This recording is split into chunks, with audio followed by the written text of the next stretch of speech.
Hello YouTube, I'm gonna do two videos today about the eyebrow piercing. One would be, I'll do this one will be my about care for your eyebrow piercing, and the other one's gonna be the ways I found most effectively hide it. So, for people, if you have other facial piercings, like a common one is the nose. I have my nose done. Your eyebrow is a lot more sensitive than, I found that it was a lot more sensitive than my nose. So make sure if you have a job or something that you have to not have facial piercings, but you want it done, you're going to have to find like a 2 month like vacation, or school, like wait till summer, or your parents wait till you're like if you're at college and they can't know. Make sure you won't be going home for 2 months, because the eyebrow piercing really does need like a good 6 to 8 weeks to heal. And even though my nose healed up really quick and I didn't have to pay as much attention to cleaning it, like I would clean it, yeah, but it wasn't as involved as the eyebrow. Like when I first got it done, I cleaned it pretty much every day. Sea salt soaks are really good. I think it was, a tablespoon of salt? It's been a while. And a cup of water, I believe.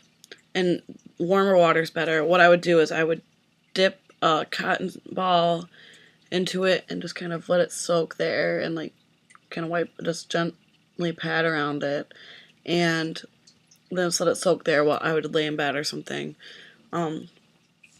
If you wear a lot of eyeshadow, don't for a big chunk of that first healing period. I was able to get away with a little bit of eyeliner and mascara, but I didn't put eyeshadow on because that could get into here and really infect it. Yeah, the eyebrow piercing, I didn't have any problems with my nose at all. There was none. But I had a couple issues, like even after it was healed. When I put the shorter jewelry in, if I slept on it a little too hard, it would sometimes, like, I'd wake up and it'd be a little bloody or crusty and gross. And what I say to do when that happens is always keep that extra long curved barbell that they pierced you with, like in a bag or wherever you put your piercings.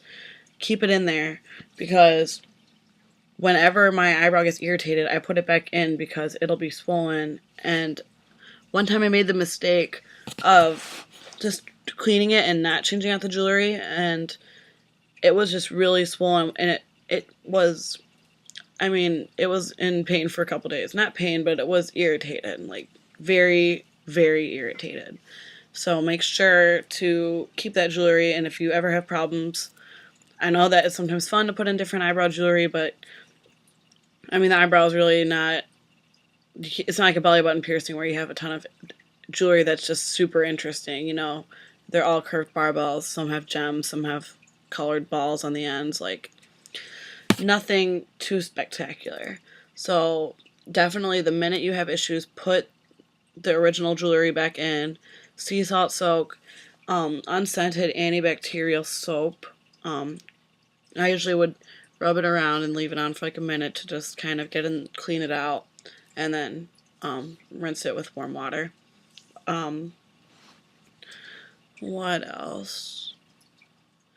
Yeah, definitely wait the full 8 weeks. I went on vacation and I had to go see my mom because she was dropping me off at the airport, and I wanted to hide it from her, and I ended up getting a clear retainer maybe a week or two too early, and it looked like a wound, and she ended up noticing because it looked like a wound on my face. Like each hole looked just like an open sore, and it looked really like it wasn't cute. So the clear retainer irritated it even more. It made it worse. So I ended up going to visit my family, her parents down in the south, and they didn't even care really, actually. Like, she thought they would, and she was all mad when she found out that they knew I had it done, but they didn't really care. So I ended up just keeping the regular jewelry in the whole time, because in all honesty, like if any other jewelry probably would have made it a really unhealthy piercing. So that's my advice. If you have any more questions, it didn't really hurt. It hurt more than my nose because my nose was my first facial piercing, and I had high adrenaline, a little bit higher adrenaline, and my eyebrow. I really was like, well, I've been here before. I trust the guy. He was good, and I was like, I mean, I'm not too worried about it. And since I didn't have literally any adrenaline running, it hurt a little more. Mine bled a little bit, but he said if you pluck your eyebrows, which I do, that it'll form like little bits of scar tissue.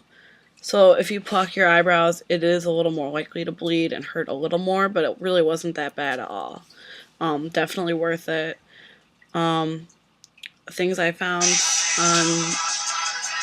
ignore that, that's my phone, sorry.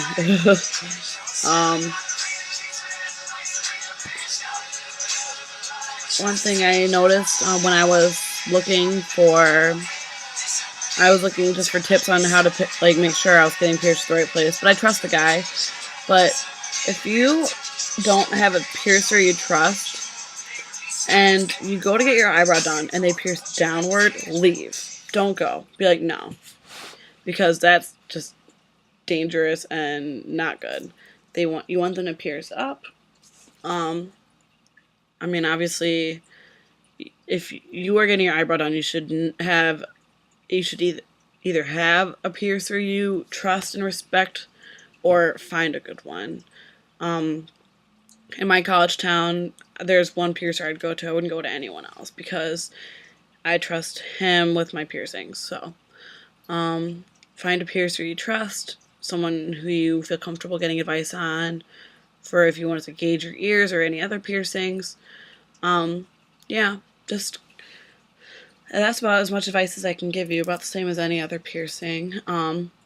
If you want to learn about hiding your eyebrow piercing, watch the video I'm going to post after this, because, I mean, there's a lot of things I found about hiding my eyebrow that I couldn't find online that helped me better. So definitely watch, comment, subscribe. I'm new to this, but I'm going to hopefully upload some good things, so keep your eyes open. And if you have any more eyebrow questions, just ask. Alright,